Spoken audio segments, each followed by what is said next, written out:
بله نازل جوار بحثا گوهرتنا د نوا انا کسی دا بکم ویدیو لکه ماهی لشونا لدار خستنا کنگره خویا چارمین انجمن اجتماعی کرد سوریه انا کسی جوینا که برفره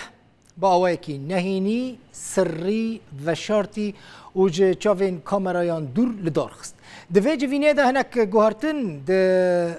تراکتور و سیستم انا کسی دا هاتن کرن و که گوهرتنا سروکایتی امینداری گشتی اوفیس و کمیته انا کسی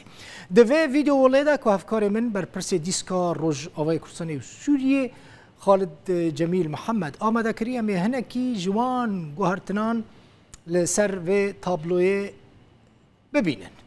لگوری را گهاندنا انا کسی روژا هفت مجدار 2017 یعنی مها 11 ریوبری خواستر نهیشت که انا کسی کنگره خوی چارمین لقامشلو لدارخینه ایدی او کنگره هاته به پاش خستن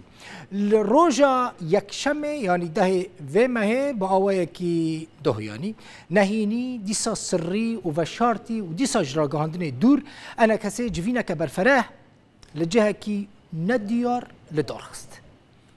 دوه جوینه ده سعود مله کو سروک پدا کسیه پارتیا دموکراتا کردستان سوریه ادی به کوم دنگی به حمود دنگان بو سروک نو یه انا کسی کمیته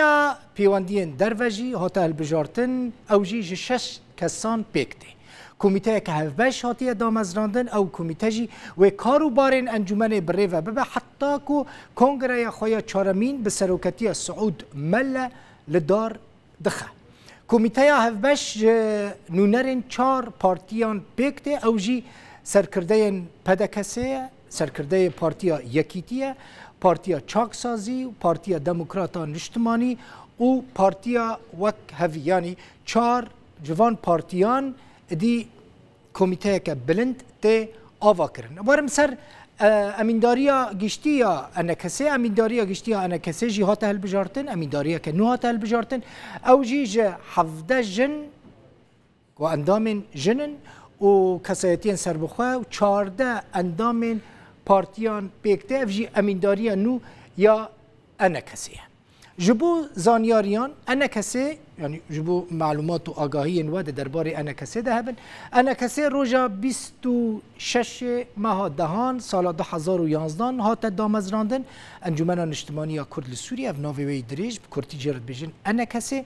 دست پیک 11 پارتیین کردی د ناوا و انجمنه ده جهد گرتن هر وها اندام انجمنه 100 کس بون لگل وانجی 152 کسین سربخواه اندام انجو منه بون و دناف داجی دسته جی بی جی کار و امینداری گشتی و دمه هاتبو هل بجارتن نهاجی 12 پارتی دناوا انا کسی دا جه خود گرن هر وها هجمارک جه ریخستنین جنان ریخستنین جوانان و سازین جواکا سیویل جی دناوا انجمن اجتماعی کرده بشتارن گلانا سال 2012 جی هجمارا پارتیان دناوا انجمن اجتماعی کرد دناوا انا کسی دا گیشتا 15 پارتیین کردی لی هجمارک جه پارتیان د جناوا انا کسی در کتنو هنک جوان جی تولی ریوبری خود سر بون پارتیا پیشورو کنها لدروی انجمنه و لدروی ریوبری خود سره برای پارتیا که سرکه بود دناوا انا کسی دا لی او پارتی ند ناوا انا کسی دا سکرتری اوی پارتی جی حمید حجی درویش دکه اف تابلویا که گشتی بود درباره بیوگرافیا انا کسی و گوهرتنین که دناف دا هاتنه کرن اف مجوره